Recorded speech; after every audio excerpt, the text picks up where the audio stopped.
Film की शुरुआत में हम वायलेट गेट्स को देखते हैं, जिसको उसका पति ब्लैक बहुत बुरी तरह से मार रहा होता है। ब्लैक वायलेट को एक बंदूक देता है और उसको मारने को कहता है। वायलेट बंदूक पकड़कर बहुत ज़ोर से चिल्लाती है। इसके बाद कहानी वर्तमान में आती है। अपने पति की मौत के बाद वायलेट गेट्स थेरेपिस्ट बन जाती है, जो ऐसे लोगों की मदद करती है जो अपनी ज़िंदगी से हार चुके हैं, उसे ख़त्म करना चाहते हैं। वायलेट एक डेटिंग ऐप पर हैनी कैम्पबेल के इंसान से मिलती है, जो कि एक फ़ोटोग्राफ़र होता है। 3 महीनों की बातचीत के बाद वायलेट आज हेनरी से मिलने जा रही है। वायलेट अपने 5 साल के बेटे टोबी को अपनी छोटी बहन जेन गेट्स के पास छोड़कर हेनरी से मिलने एक बड़े से रेस्टोरेंट पालेट में जाती है। इस बीच वायलेट बहुत डरी हुई होती है, क्योंकि उसे डर होता है कि हेनरी भी कहीं उसके पति ब्लेक के जैसा न हो। वायलेट जब रेस्टोरेंट में हेनरी का इंतज़ार कर रही थी, तभी एक अनजान यूज़र उसको एक मीम भेजता है। वायलेट उस मीम पर ज़्यादा ध्यान नहीं देती।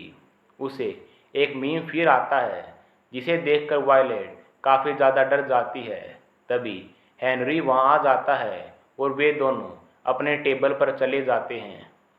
वायलेट को वे मीम्स अब लगातार आने लगते हैं। उन मीम्स को देखकर हेनरी कहता है कि शायद कोई शैतान बच्चा तुम्हारे साथ मजाक कर रहा है। तभी वायलेट को एक मीम और आता है, जिसमें वो शख्स वायलेट को अपने घर के सीसीटीवी कैमरा को देखने को कहता है। सीसीटीवी कैमरा में वायलेट अपने घर में एक नकाबपोश आदमी को देखती है, जिसके हाथ में गन भी थी। वायलेट वहाँ से खड़ी हो जाती है और अपनी बहन को कॉल करने लग जाती है कि तभी वो आदमी उसे फिर से मैसेज भेजता है, जिसमें लिखा होता है कि तुम्हारे फ़ोन को मैंने हैक कर लिया है।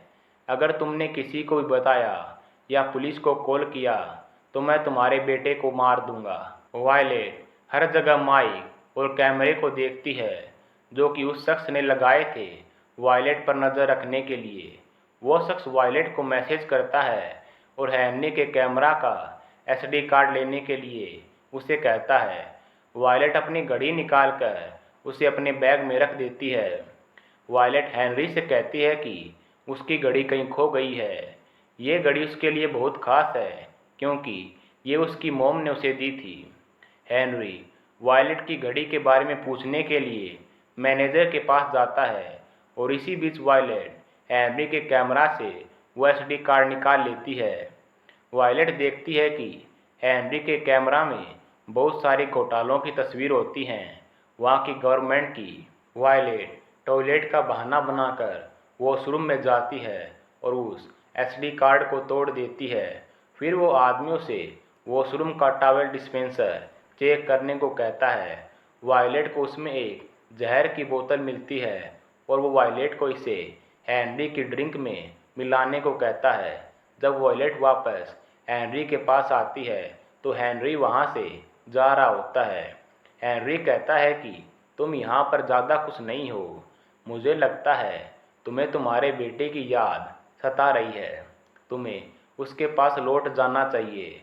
और इतना कहकर हेनरी वहाँ से जाने लगता है। वायलेट हेनरी को किस करती है और उसको रुकने के लिए कहती है। हेनरी वहाँ रुकने के लिए मान जाता है। वायलेट अपनी लिपस्टिक से नोट पर होस्टेजेस और उसके घर का पता लिखकर एक सर्वेंट को टिप के रूप में पियानो प्लेयर फिल को देने को कहती है। फिल जैसे ही उस नोट को देखता है, वह थोड़ा डर जाता है। वो काउंटर पर वाइन लेने जाता है। फिल जैसे ही वाइन पीता है, थोड़ी देर बाद उसकी डेथ हो जाती है, क्योंकि उस मीम वाले आदमी को वायलेट के उस नोट के बारे में पता चल गया था और उसने फिल की ड्रिंक में जहर मिलवा दिया था, जिसकी वजह से वो मर गया।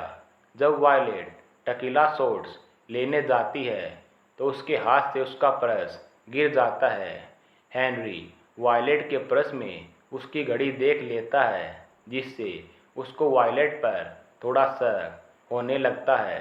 जब वायलेट टकीला शॉट्स लेकर आती है तो हेनरी वायलेट को उसकी घड़ी देता है और कहता है कि मुझे ये तुम्हारे पर्स से मिली। तुम शुरुआत से ही मुझसे झूठ बोल रही हो, अजीब सा बर्ताव कर रही हो। तुम्हारा सारा ध्यान तुम्हारे फ़ोन में ही है। वायलेट किसी तरह घड़ी की बात को नज़रअंदाज कर देती है और हेनरी को अपनी पास्ट लाइफ की कहानी सुनाने लगती है कि उसका पति उसे और उसके बेटे को बहुत टॉर्चर करता था। मैं अपने बेटे के लिए कभी कुछ नहीं कर पाई। वायलेट की बातें सुनकर हेनरी इमोशनल हो जाता है।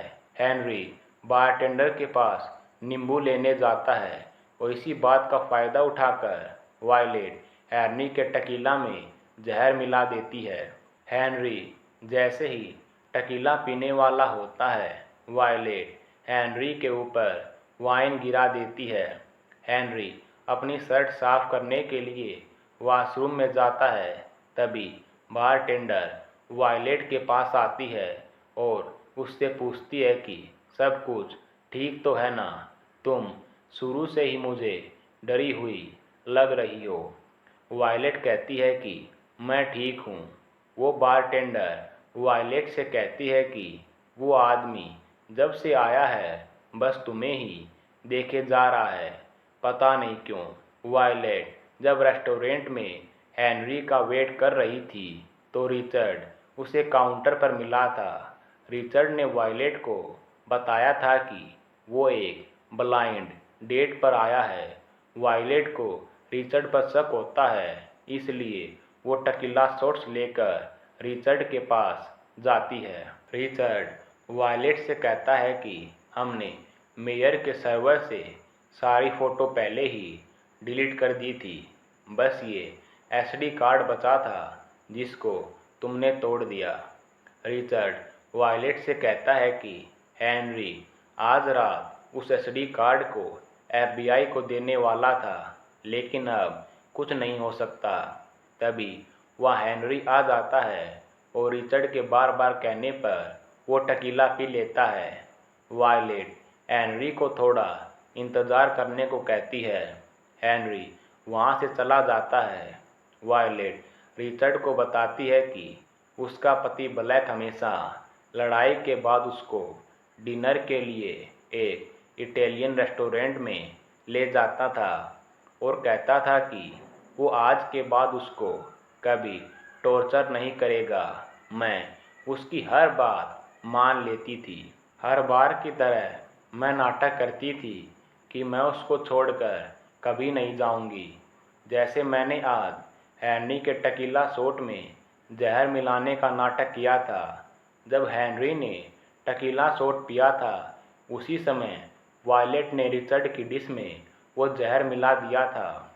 ये पता चलते ही रिचर्ड अपनी गन निकाल लेता है और जैसे ही वो वायलेट को शूट करने वाला होता है कि तभी हेनरी वहाँ आ जाता है और वायलेट को बचा लेता है, लेकिन गोली हेनरी को लग जाती है। वायलेट रिचर्ड से बचने के लिए वहाँ से जाने लगती है।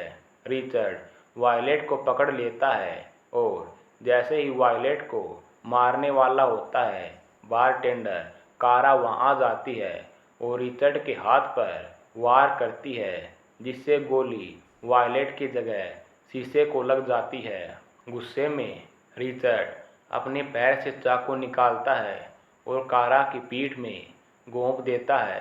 रिचर्ड अपने आदमी को फ़ोन कर टोबी और जैन को मारने का ऑर्डर देता है। वायलेट इसी दौरान हेनरी का दिया हुआ गिफ्ट उस शीशे पर मारती है, जिसके कारण वो टूट जाता है। वायलेट और रिचर्ड दोनों ही वहाँ से नीचे गिरने लगते हैं, लेकिन वायलेट वहाँ पर लटक रहे एक पर्दे को पकड़ लेती है, जिसके कारण वो बच जाती है, लेकिन रिचर्ड की वहाँ से गिरने के कारण मौत हो जाती है। हेनरी वहाँ आकर वायलेट को बचा लेता है। वायलेट जल्दी से हेनरी की गाड़ी की चाबी लेकर अपने घर की तरफ निकल पड़ती है। वो आदमी टोबी को मारने ही वाला होता है कि तभी जैन पीछे से आकर उसके सिर पर एक कांच का जग मारती है। टोबी वहाँ से भाग जाता है, लेकिन वो आदमी जैन को पकड़ लेता है और उसको बहुत बुरी तरह से मारता है। वो आदमी टोबी को भी पकड़ लेता है। जैन उसके पैर में चाकू घोंप देती है। वो दर्द से चीखने लगता है। इसी मौके का फ़ायदा उठाकर वे दोनों एक कमरे में छिप जाते हैं। वो आदमी कमरे का दरवाज़ा खोलकर जैन को गोली मार देता है। तभी वहाँ पर वायलेट पहुँच जाती है। वायलेट किचन से एक चाकू निकालती है और जब वो आदमी उसके करीब आता है तो वायलेट उस चाकू को उसके कंधे में चला देती है, लेकिन इससे उसे कोई फर्क नहीं पड़ता। वह वायलेट को बहुत बुरी तरह से मारता है। टोबी अपनी ट्रक में रखी गन अपनी मोम के पास भेजता है। वायलेट वो गन उठाती है और उस आदमी को मार देती है। वायलेट भागकर अपने बेटे को गले लगाती है।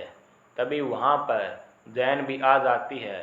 हाथ पर गोली लगने के कारण वह बच जाती है। जैन वायलेट से उसकी डेट के बारे में पूछती है। ये सुनकर वायलेट हंसने लगती है। इसके बाद हमें हेनरी को हॉस्पिटल में दिखाया जाता है। वह न्यूज़ देख रहा होता है। न्यूज़ में बताया जाता है कि मेयर को घोटालों के कारण अरेस्ट कर लिया गया है।